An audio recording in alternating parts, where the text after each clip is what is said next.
Good day everyone, welcome to my channel. So in this video guys, we will talk about what is Tailwind CSS is all about. Before we start, I would like to say thank you so much to all my viewers, silent viewers, and supporters in my channel. Thank you for watching my videos. If you're new with my channel and then you like this video, please hit the like button. Don't forget to share and please support my channel guys by clicking the subscribe button. So let's begin.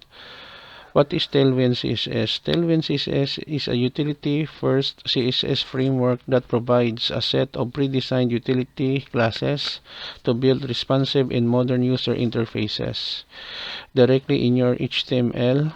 Unlike traditional CSS frameworks like Bootstrap that rely on pre-built components, Tailwind allows developers to style elements by combining small, reusable utility classes, enabling a more flexible and custom approach to design.